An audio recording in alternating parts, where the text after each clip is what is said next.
Hare Krishna. Welcome back to our channel. Today we are going to start fourth chapter of On the Way to Krishna, which is The Roads of the Foolish and the Wise, by His Divine Grace A.C. Bhaktivedanta Swami Srila Prabhupada.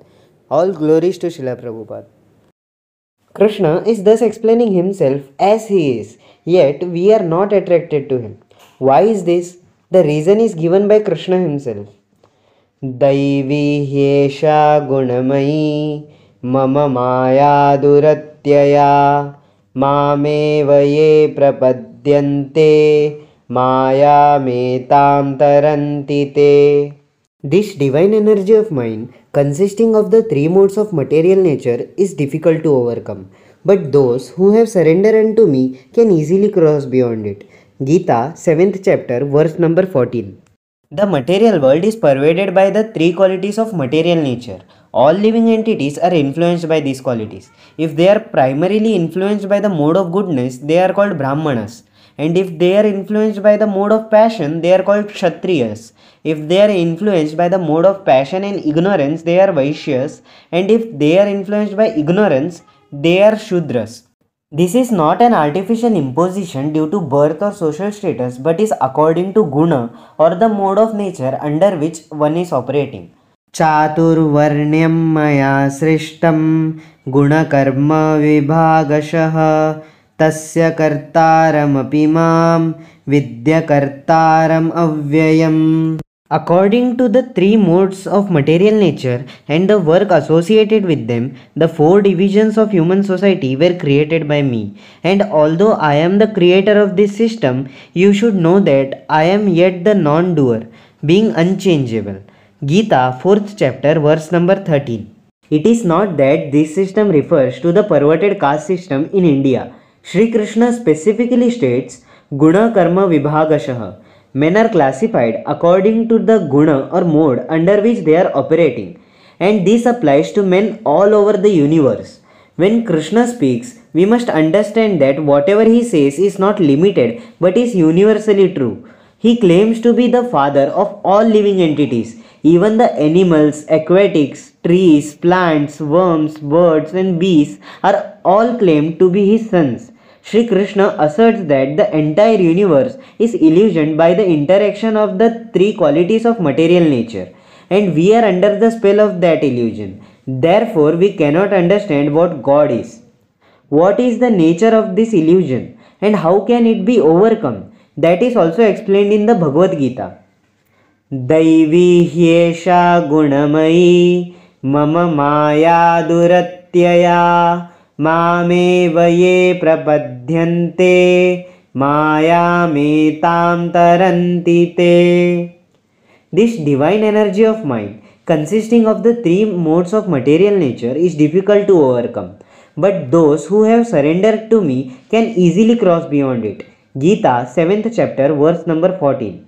No one can get rid of the entanglement of the three qualities of material nature by mental speculation. The three gunas are very strong and hard to overcome. Can't we feel how we are in the grip of material nature? The word guna, mode, also means rope. When someone is bound by three strong ropes, he is certainly very tightly secured. Our hands and legs are all bound by the strong ropes of goodness, passion and ignorance. Are we therefore to abandon hope?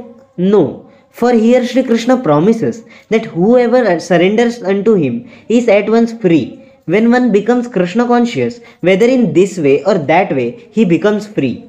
We are all related to Krishna, for we are all his sons. A son may have a disagreement with his father, but it is not possible for him to break that relation. In the course of his life, he will be asked who he is, and he will have to reply, I am the son of so and so. The relation cannot be broken. We are all sons of God, and that relationship with him is eternal, but we have simply forgotten. Krishna is all powerful, all famous, all wealthy, all beautiful, all knowledgeable, and he is full of renunciation as well. Although we are friends of such a great personality, we have forgotten it. If a rich man's son forgets his father, leaves home and becomes mad, he may lie on the street to go to sleep, or he may beg money for food, but all of this is due to his forgetfulness. If, however, someone gives him information that he is simply suffering because he has left his father's home, and that his father, a very wealthy man and owner of vast property, is anxious to have him return. The person is a great benefactor. In this material world, we are always suffering under threefold miseries. The miseries arising from the body and the mind, from other living entities, and from natural catastrophes. Being covered by illusion by the modes of material nature, we do not take account of these miseries. However, we should always know that in the material world we are undergoing so much suffering. One who has sufficiently developed consciousness, who is intelligent, inquires why he is suffering. I do not want miseries. Why am I suffering? When this question arises, there is a chance to become Krishna conscious. As soon as we surrender ourselves to Krishna, he welcomes us very cordially. It is just like a lost child who returns to his father and says, "My dear father, due to some misunderstanding, I left your protection, but I have suffered. Now I return to you." The father embraces his son and says, "My dear boy, come on. I was so anxious for you all the days you were gone, and now I am so happy you have come back." The father is so kind. We are in the same position. We have to surrender to Krishna, and it is not very difficult. When the son surrenders to the father, is it a very difficult job? It is very natural, and the father is always waiting to receive the son. There is no question of insult. If we bow down before our Supreme Father and touch his feet, there is no harm for us, nor is it difficult. Indeed, it is glorious for us. Why should we not? By surrendering to Krishna, we come immediately under his protection and are relieved of all miseries. This is validated by all scriptures. At the end of Bhagavad Gita, Shri Krishna says, "Sarvadharman parityajya mamekam sharanam vraja aham tvam sarva papebhyo mokshayishyami ma shuchaha." Abandon all varieties of religion and just surrender unto me. I shall deliver you from all sinful reactions. Do not fear. Gita, chapter 18, verse number 66. When we throw ourselves at the feet of God, we come under His protection, and from that time on, there is no fear for us. When children are under the protection of their parents, they are fearless because they know that their parents will not let them be harmed. Mam eva ye prapadyante. Krishna promises that those who surrender to him have no cause for fear. If surrender unto Krishna is such an easy thing, then why don't people do it? Instead, there are many who are challenging the very existence of God, claiming that nature and science are everything and that God is nothing. So-called advancement of civilization in knowledge means that the populace is becoming more mad. Instead of being cured, the disease is being increased. People don't care for God, but they care for nature, and it is nature's business to give kicks in the form of the threefold miseries. She is always administering these kicks 24 hours a day. However, we have become so accustomed to being kicked that we think it is alright and consider it to be the ordinary course of things. We have become very proud of our education, but we tell material nature, "Thank you very much for kicking me. Now please continue." Thus deluded, we think we have even conquered material nature. But how is this so? Nature is still inflicting upon us the miseries of birth, old age, disease and death. Has anyone solved these problems? Then what advancement have we really made in knowledge and civilization? We are under the stringent rules of material nature, but still we are thinking we have conquered. This is called Maya. There may be some difficulty in surrendering to the father of this body, for he has limited knowledge and power. But Krishna is not like an ordinary father. Krishna is unlimited, has full knowledge, full power, full wealth, full beauty, full fame, and full renunciation. Shouldn't we consider ourselves lucky to go to such a father and enjoy his property? Yet no one seems to care about this. And now everyone is making propaganda that there is no God. Why do people not seek him out? The answer is given in chapter 7 verse 15 of the Bhagavad Gita. Namam dushkritino moodaha prapadyante naradhamaha mayaya pahritagnyana asuram bhavamashhritaha. Those miscreants who are grossly foolish, who are lowest among mankind, whose knowledge is stolen by illusion, and who partake of the atheistic nature of demons, do not surrender unto me. Bhagavad Gita, 7th chapter, verse number 15. In this way, the fools are categorized. A Dushkrit is always acting against the scriptural injunctions. The business of current civilization is to break scriptural rules. That's all. By definition, a pious man is one who doesn't. There must be some standard to distinguish between Dushkriti, an evildoer, and Sukriti, a virtuous man. Every civilized country has some scripture. It may be Christian, Hindu, Muslim, or Buddhist. That doesn't matter. The point is that the book of authority, the scripture, is there. One who does not follow its injunctions is considered an outlaw. Another category mentioned in this verse is Mudha, fool number 1. The Naradhama is one who is low in the human scale, and Maya Yapa Hritagnyana refers to one whose knowledge is carried away by Maya or illusion. Asuram Bhavam Ashritaha refers to those who are out and out atheists. Although there are no disadvantages to surrendering to the Father, people who are thus characterized never do it. As a result, they are constantly punished by the agents of the Father. They have to be slapped, caned, and kicked severely, and they have to suffer. Just as a father has to chastise his unruly boy, so material nature has to employ certain punishments. At the same time, nature is nourishing us by supplying food and other necessities. Both processes are going on because we are sons of the wealthiest father of all. And Krishna is kind even though we do not surrender to him. Yet despite being furnished so well by the father, the Dushkriti still performs unsanctioned actions. One is foolish if he persists in being punished, and one is low on the human scale if he does not use this human form of life to understand Krishna. If a man does not use his life to reawaken the relationship he has with his real father, he is to be considered fallen in the human scale. Animals simply eat, sleep, defend themselves, have sexual intercourse and die. They do not avail themselves of higher consciousness because that is not possible in the lower forms of life. If a human being follows the activities of the animals and does not avail himself of his ability to elevate his consciousness, he falls down the human scale and prepares for an animal body in his next life.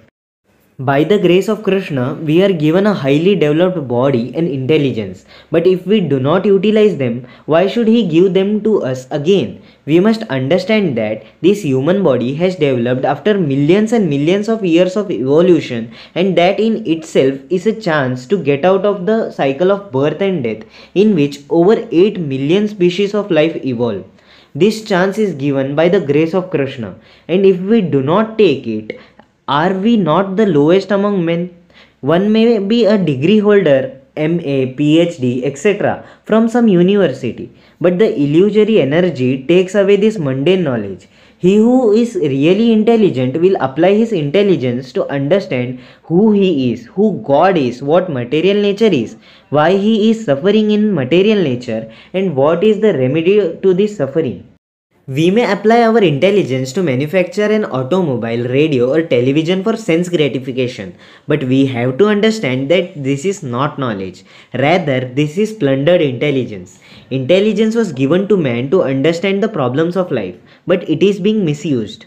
People are thinking they have acquired knowledge because they know how to manufacture and drive cars. But before the cars were here, people were still going from one place to another. It is just that the facility has been increased. But along with this facility have come additional problems: air pollution and overcrowded highways. This is Maya. We are creating facilities, but these facilities in their turn are creating so many problems.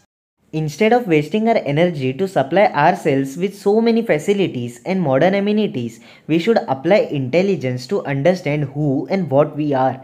We do not like to suffer, but we should understand why suffer is being forced on us. By so-called knowledge, we have simply succeeded in manufacturing the atomic bomb.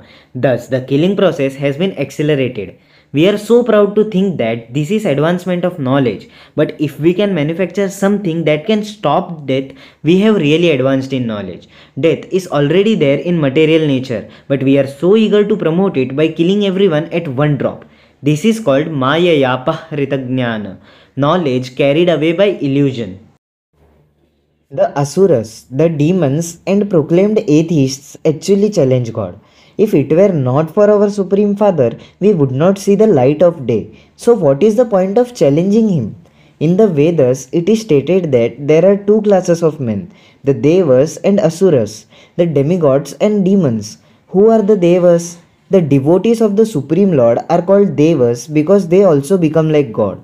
Whereas those who defy the authority of the Supreme are called Asuras or demons. These two classes are always found in human society.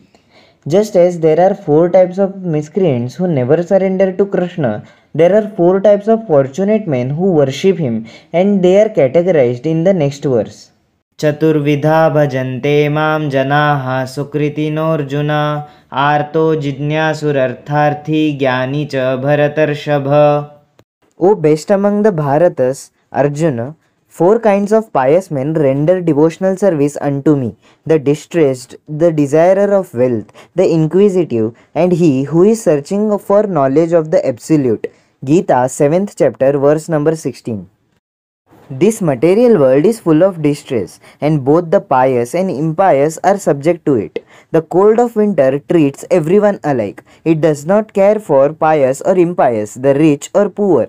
The difference between the pious and impious, however, is that the pious man thinks of God when he is in his miserable condition. Often, when a man is distressed, he will go to church and pray, "Oh my Lord, I am in difficulty. Please help me." Although he is praying for some material necessity, such a man is still to be considered pious because he has come to God in his distress. Similarly, a poor man may go to church and pray, "My dear Lord, please give me some money." On the other hand, the inquisitive are usually intelligent. They are always researching to understand things. They may ask what is God and then conduct scientific research to find out. They are also considered pious because their research is directed to the proper object. The man in knowledge is called Jnani, one who has understood his constitutional position. Such a Jnani may have an impersonal conception of God, but because he is taking shelter of the ultimate, the supreme absolute truth, he is also to be considered pious. These four types of men are called Sukriti, pious, because they are all after God. Tesham Jnani Nityayukta एक भक्तिर्विशिष्यते प्रियो हि ज्ञानिनो तीर्थम अहम स च मम प्रियः. Of this, the one who is in full knowledge and who is always engaged in pure devotional service is the best, for I am very dear to him and he is dear to me. Gita, 7th chapter, verse number 17. Out of the four classes of men who approach God, he who is philosophically trying to understand the nature of God, who is trying to become Krishna conscious, Vishishyate, is best qualified. Indeed, Krishna says that such a person is very dear to him, because he has no other business than understanding God. The others are inferior. No one has to pray to God to ask for anything. He who does so is foolish, because he does not know that the all-knowing God is within his heart and is well aware when he is in distress or in need of money. The wise man realizes this and does not pray for relief from material miseries. Rather, he prays to glorify God and inform others how great he is. He does not pray for his personal interest, for bread, dress or shelter. The pure devotee, when he is distressed, says, "Dear Lord, this is your kindness. You have put me into distress just to rectify me. I should be put in much greater distress, but out of your mercy you have minimized this." This is the vision of a pure devotee who is not disturbed. He who is in Krishna consciousness does not care for material distress, insult or honor, because he is aloof from all this. He knows well that distress, honor and insult pertain to the body only, and that he is not the body. Socrates, for instance, who believed in the immortality of the soul, was condemned to death, and upon being asked how he would like to be buried, replied, "First of all, you may have to catch me." So one who knows he is not the body is not disturbed, for he knows the soul cannot be caught, tortured, killed or buried. He who is conversant with the signs of Krishna knows perfectly well that he is not the body, that he is part and parcel of Krishna, that his real relationship is with Krishna, and that somehow or other, although he has been put in the material body, he must remain aloof from the three qualities of material nature. He is not concerned with the modes of goodness, passion or ignorance, but with Krishna. One who understands this is a Jnani, a wise man, and he is very much dear to Krishna. A distressed man, when he is put into opulence, may forget God, but a Jnani who knows the real position of God will never forget him. There is a class of Jnanis called impersonalists who say that because worshipping the impersonal is too difficult, a form of a god has to be imagined. These are not real Jnanis, they are fools. No one can imagine the form of God, for God is so great. One may imagine some form, but that is a concoction, it is not the real form. There are those who imagine the form of God, and there are those who deny the form of God. Neither is a Jnani. Those who imagine the form of God are called iconoclasts. During the Hindu-Muslim riots in India, some Hindus would go to the Muslim mosque and would break statues and images of God, and the Muslims would reciprocate in like manner. In this way, they were both thinking, we have killed the Hindu God, we have killed the Muslim God, etc. Similarly, when Gandhi was leading his resistance movement, many Indians would go to the street and destroy the mailboxes, and in this way think that they were destroying the government postal service. People of such mentalities are not Jnanis. The religious wars between the Hindus and Muslims and Christians and non-Christians were all conducted on the basis of ignorance. One who is in knowledge knows that God is one. He cannot be Muslim, Hindu or Christian. It is our imagination that God is such and such and such and such. That is all imagination. The real wise man knows that God is transcendental. One who knows that God is transcendental to the material modes truly knows God. God is always beside us, present in our hearts. When we leave the body, God also goes with us, and when we take on another body, He goes with us there just to see what we are doing. When shall we turn our face towards Him? He is always waiting. As soon as we turn our face toward God, He says, my dear son, come on, such a mama priyaha. You are eternally dear to me. Now you are turning your face to me, and I am very glad. The wise man, the Jnani, actually understands the signs of God. One who only understands that God is good is in a preliminary stage. But one who actually understands how great and good God is further progressed. That knowledge is to be had in Srimad Bhagavatam and Bhagavad Gita. One who is actually interested in God should study the science of God, Bhagavad Gita. Idam tu te guhyatamam pravakshamyanusuyave jnanam vijnana sahitam yajñatva mokshyase shubhat. My dear Arjuna, because you are never envious of me, I shall impart to you this most secret wisdom, knowing which you shall be relieved of the miseries of material existence. Gita chapter 9 verse number 1. The knowledge of God imparted in Bhagavad Gita is very subtle and confidential. It is full of jnana, metaphysical wisdom, and vijnana, scientific knowledge, and it is full of mystery also. How can one understand this knowledge? It must be imparted by God Himself or a bona fide representative of God. Therefore, Sri Krishna says that whenever there is a discrepancy on understanding the science of God, He incarnates Himself. Nor does knowledge come from sentiment. Devotion is not sentiment, it is a science. Srila Rupa Goswami says, a show of spirituality without reference to the Vedic knowledge is simply a disturbance to society. One must taste the nectar of devotion by reason, argument, and knowledge, and then he must pass it on to others. One should not think that Krishna consciousness is mere sentimentality. The dancing and singing are all scientific. There is science and there is also loving reciprocation. Krishna is very dear to the wise man, and the wise man is very dear to Krishna. Krishna will return our love 1,000-fold. What capacity do we finite creatures have to love Krishna? But Krishna has immense capacity, unlimited capacity for love. Hare Krishna, 4th chapter is wrapped up. If you found the video helpful, please give it a thumbs up. Share with your friends and family if you found it useful. Comment and let me know which point you like the most. Subscribe to our channel and thanks for watching. We will be back with 5th chapter soon. Till then, chant Hare Krishna and be happy. Jaya Jaya Prabhupada, Prabhupada, Prabhupada, Jai Jai Prabhupada.